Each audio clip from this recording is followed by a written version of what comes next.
Today is an important day in American history. Joe Biden's State of the Union speech will be held tonight at 9 p.m. Eastern Time. Today I'm going to talk about what the State of the Union speech is, the best places to watch live tonight, what we can expect from tonight's speech, a brief look into the history, and what Donald Trump, Tucker Carlson, and others are saying about the matter. Let me know in the comments if you're planning on watching and if you have any predictions or insights about tonight. This year's State of the Union speech is especially notable considering it is an election year.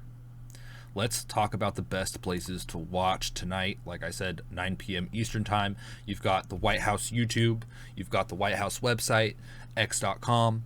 If there's anywhere else, put it in the comments. But those are some 3 good places to find the source of this live stream if you want to catch the speech. What is the State of the Union address? And what it is an annual speech delivered by the President of the United States of America to a joint session of Congress as mandated by Article 2, Section 3 of the U.S. Constitution, which requires the President to, quote, from time to time give the Congress information of the State of the Union and recommend to their consideration such measures as he shall judge necessary and expedient, unquote. So typically the president takes this opportunity to outline their administration's achievements over the years in the past and discuss current issues and challenges facing the nation, lay out legislative agendas and priorities for the coming years.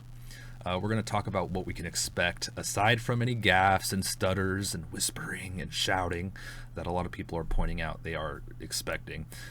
It's likely Joe Biden might discuss his position as well as his future plans on the following. And here are some of my predictions and just what to expect in general.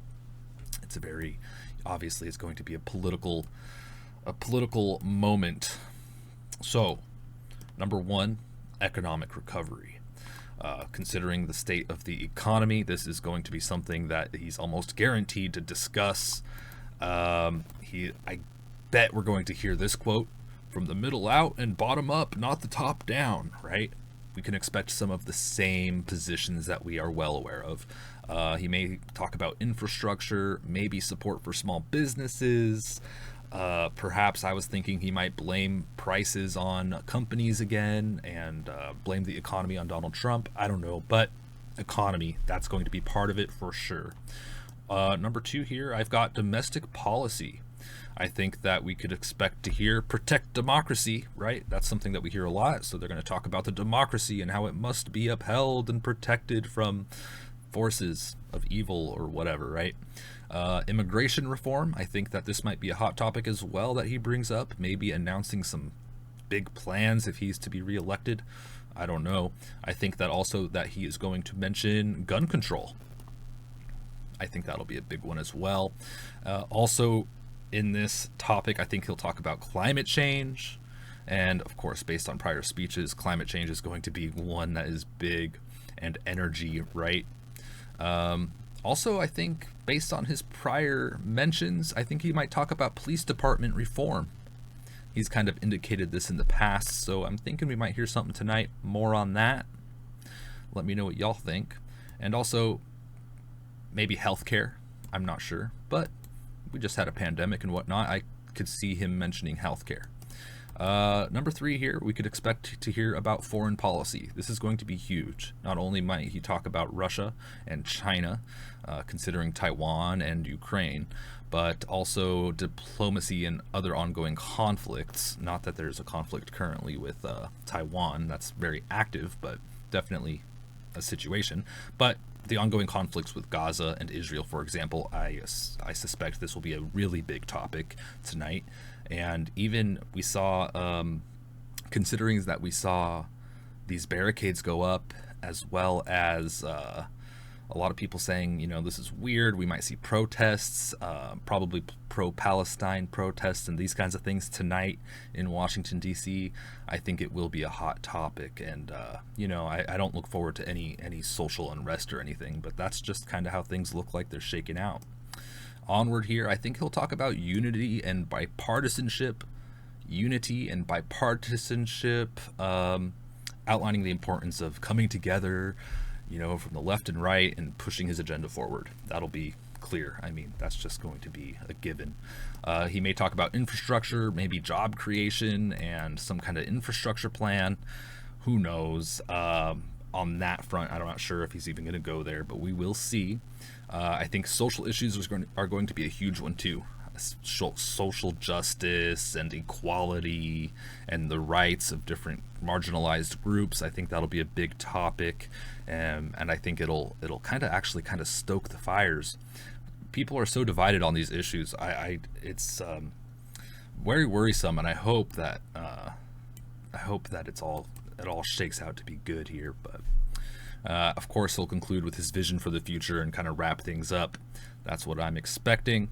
If I'm missing anything, you expect something else that I may not have outlined there, let me know in the comments. I'd be curious to hear what you think we might hear tonight, and I look forward to watching it. I don't know about you guys, but anyway, let's talk about the history of these speeches and their impacts, because it is important. It is a big thing, and it does have an impact in the States and across the world. The world will be watching.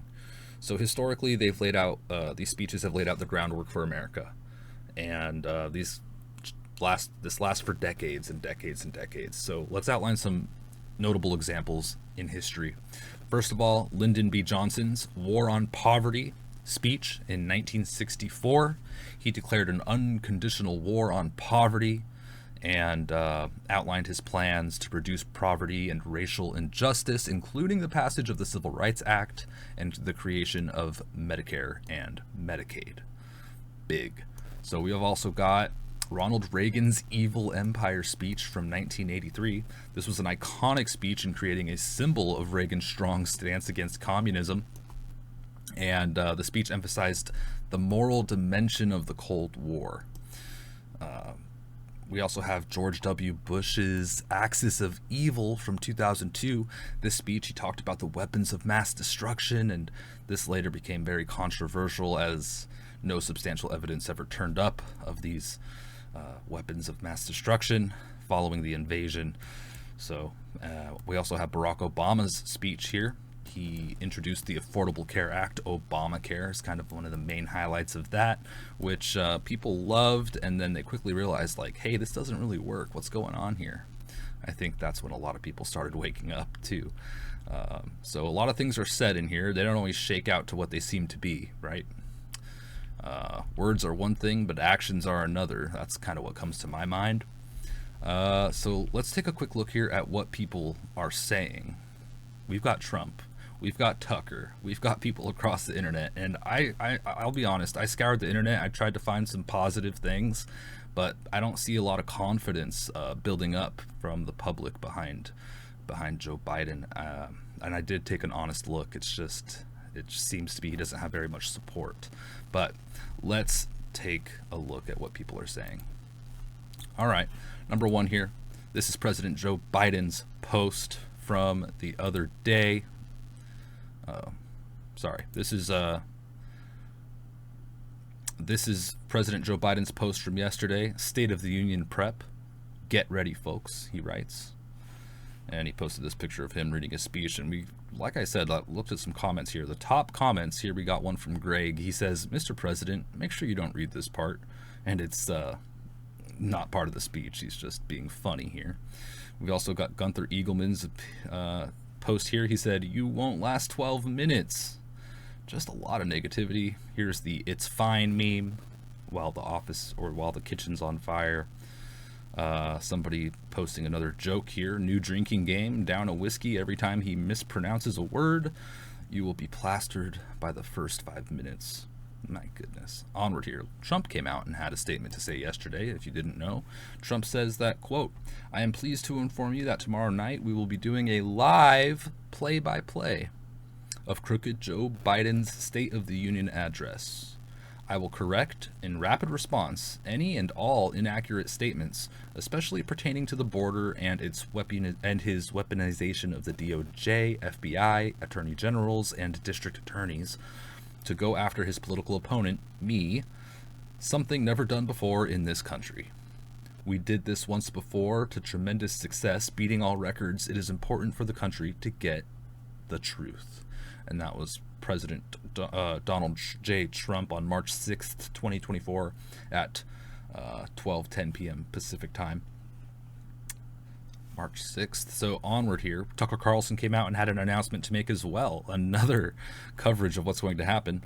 He posted this video on X last night, or yesterday morning rather, March 6th at 9:40 a.m. Pacific time. So when this is finally over, I guess I'll write analysis of it or whatever. We'll put it up tomorrow. What do you mean? Yeah, but I got to write it. No, come on. We can't go right on after this. This is too nuts. I need time to think about what it means. We'll do it live. Okay. Well, no. We'll do it live. Fuck it. Do it live. I'll write it and we'll do it live. So funny. Obviously doing a throwback there to Bill O'Reilly's meltdown. We'll do it live. Hilarious. So there you go. Yeah. So it looks like after the speech, Tucker Carlson will be going in and giving his thoughts on it.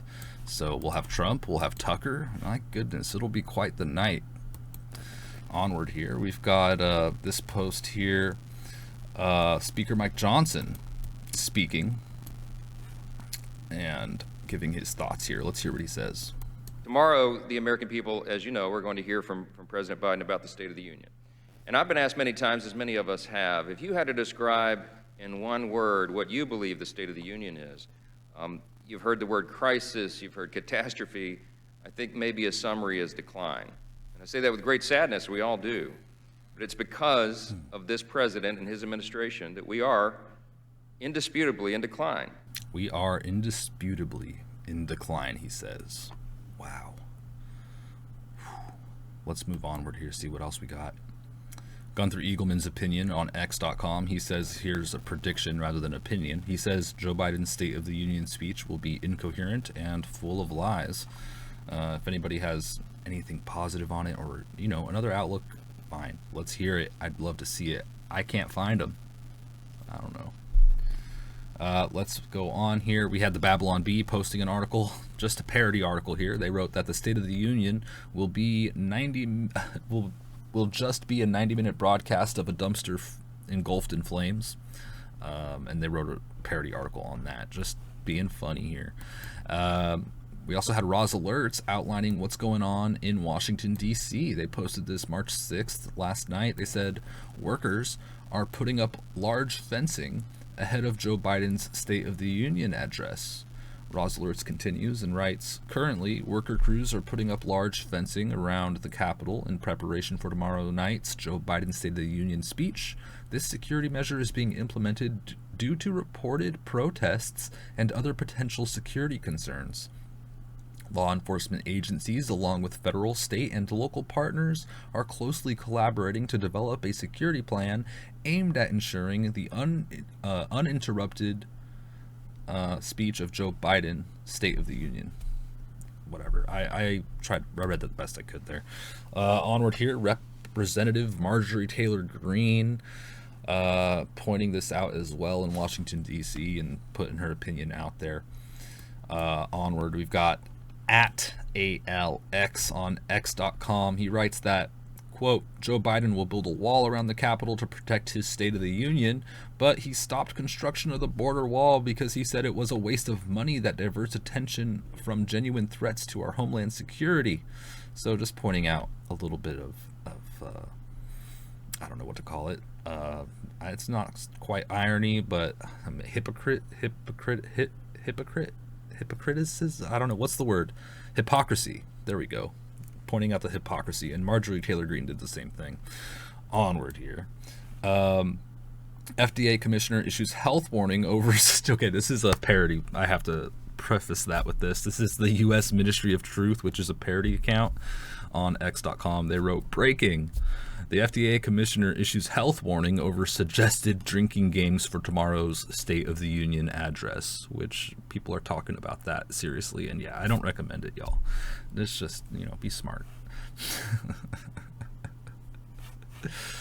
Onward here. Let's see what we got here. Lastly, I just have this link here for reference of Bill O'Reilly's full meltdown that he has. So let me know if you guys are looking forward to watching this speech, what you expect, etc. Make sure you like and comment and subscribe to the channels, and enjoy the show.